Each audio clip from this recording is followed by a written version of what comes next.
बेजुबां कब से मैं रहा बेगुनाह सहता मैं रहा जान लेके किस्मत बांटे राहों में कांटे और मैं भी हूँ सदियों किस्मत के आड़े जितना है जोर तू लगा ले मगर हंस के बैठ जाएगा ना खिले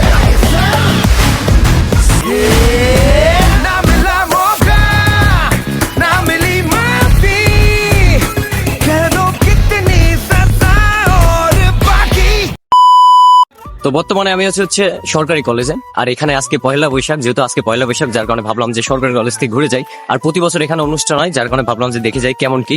তো আমি একা আসি নাই, আমার সাথে আসছে আমার ক্যামেরাম্যান চঞ্চল, আর ওই দেখেন দৌড়াচ্ছে হ্যাঁ জীবন। তো আমরা তিনজন আসছি এখানে একটু ঘোরাফেরা করে তারপর চলে যাবো পাবনাতে। তো শুভ নববর্ষ উপলক্ষে এখানে অনেক সাংস্কৃতিক অনুষ্ঠান হবে, অনেক নাচ গান, আর এই সাইডে কিছু স্টল বসছে, ওইগুলো এখন ঘুরবো।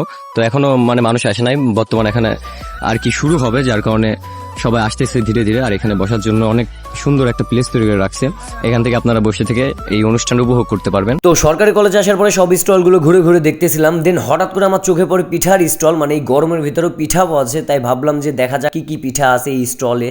তো আমার সামনে আছে নববর্ষের পিঠা পুলি।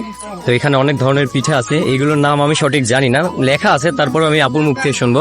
আচ্ছা আপু, এখানে কি কি পিঠা আছে যদি একটু বলতেন? ভাপা পিঠা আছে, বাগান পিঠা আছে, আর গাজরের হালুয়া আছে। ও আচ্ছা, কোনটা কই একটু দেখাই দিতেন যদি। এটা ভাপা পিঠা, এটা পাকান পিঠা, এটা গাজরের হালুয়া। সরকারি কলেজে আসার পর দেখলাম যে এখানে ফটোশুট করার জন্য একটা প্লেস তৈরি করে রাখছে, অনেকেই ফটোশুট করতেছিল। আর এখানে আমরা বেশিক্ষণ থাকবো না, আর এই পুরোটাই হচ্ছে ক্যাম্পাস। আর আজকে আমরা সরকারি কলেজ থেকে সোজা চলে যাবো পাবনায়, কারণ বাংলাদেশের সব থেকে বড় বৈশাখী মেলা ওইখানে হতে যাচ্ছে, আর 12টার দিকে শেষ, যার কারণে আমরা রওনা দিলাম। তো এখন আমরা রওনা দিলাম হচ্ছে পাবনার উদ্দেশ্যে, কারণ বেশিক্ষণ থাকবো না। আর পাবনাতে আপনার হচ্ছে 12টার সময় শেষ হয়ে যাবে অনুষ্ঠান, যার কারণে আমরা আবার রওনা দিলাম সরকারি কলেজ থেকে। তো বর্তমানে আছে ঈশ্বরদী রেলগেটে, মানে এখান থেকে সিএনজি স্ট্যান্ডে আসছি। এই সিএনজি স্ট্যান্ড থেকে আমরা রওনা দিব পাবনার উদ্দেশ্যে।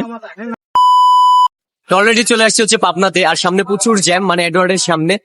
আর আমি দেখাইতেছি কেন জ্যাম, আর জ্যামটা মূলত আজকে পহেলা বৈশাখ, প্রচুর মানুষ আসছে, আর অনেক বড় একটা কনসার্ট হচ্ছে যার কারণে প্রচুর জ্যাম। তো আমরা যে সিএনজিতে উঠছিলাম, সিএনজি ওয়ালা বললো যে ভাই আপনারা নেমে হেঁটে হেঁটে যান, সব থেকে আগে যাইতে পারবেন। আর রাস্তায় যা জ্যাম ছিল রে ভাই, হাঁটার মতো পরিস্থিতি নাই, প্রচুর জ্যাম। আর রাস্তায় যেমন তেমন জ্যাম ছিল ভাই, পাবনা এডওয়ার্ড কলেজের গেট থেকে ঢুকতেই পারছিলাম না, ভেতরে এত পরিমাণের জ্যাম ছিল। আমাদের পাবনায় পৌঁছাতে 11:30 বেজে গেছিল, আর কনসার্টটা ছিল সকাল 9টা থেকে 12টা পর্যন্ত, মানে আমাদের হাতের আধা ঘন্টা সময় আছে। তাই ভাবলাম যে আর একটুকু মিস করা যাবে না, এই ভিডিওর ভেতরে গিয়ে আমরা কনসার্ট শুনবো, মানে কনসার্টের গানগুলো উপভোগ করব। বিশ্বাস করেন ভাই, আমার দেখা সব থেকে বাংলাদেশের বড় এই একটা পহেলা বৈশাখ ছিল, এমনকি লাখ লাখ মানুষের ভিড় ছিল, মানে পা ফালানোর মতো পরিস্থিতি নাই, এমন অবস্থা। তারপরেও ঠেলাঠেলি আর গোতাগুতি খাওয়ার পর আমরা ঠিক কনসার্টের স্টেজের সামনে চলে যাই এই কনসার্টটা উপভোগ করার জন্য। আর আজকে এত রোদ পড়ছিল, মনে হচ্ছে দমমম আটকে আমি মারাই যাব। তারপরেও আমি শুনতেছিলাম, কারণ আমার ফেভারিট গান লাগাইতেছিল, আপনারাও একটু শুনে নিন।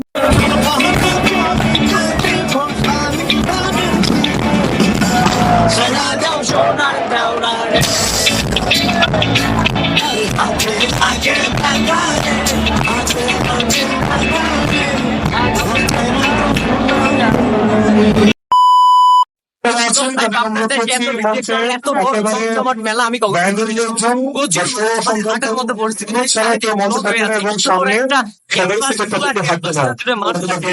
তারপর আমরা তিনজন মিলে পুরো ক্যাম্পাসটা ঘুরে ঘুরে দেখতেছিলাম ভাই, যেখানেই যাচ্ছিলাম সেখানেই ভিড়, যেখানেই যাচ্ছিলাম সেখানেই ভিড়, মানে পা ফালানোর মতো পরিস্থিতি নাই। আর এত গরম পড়তেছিল ভাই, গরম যেমন তেমন মানুষের গায়ের গরম আরো বেশি লাগতেছিল। তারপর একটু সামনে গিয়ে দেখলাম যে এক ভাই গালের পুরো লিখতেছে শুভ নববর্ষ। তারপর আমরা খোঁজাখুঁজি করতেছিলাম গামছা, কারণ এত গরম পড়তেছিল ভাই, পুরো মাথা মতো ঘামে যাচ্ছিল, এমনকি পুরো শরীর, তাই জন্য একটা গামছা কিনে নি, কারণ ঘামগুলো মোছা লাগবে। তো আজকের ভিডিওটা মেনলি এই পর্যন্তই ছিল, ভালো লাগলে লাইক কমেন্ট শেয়ার করবেন, দেখা হচ্ছে কোনো এক নতুন ভিডিওতে। সে পর্যন্ত সবাই ভালো থাকবেন, সুস্থ থাকবেন, নিজের খেয়াল রাখবেন, আল্লাহ হাফেজ।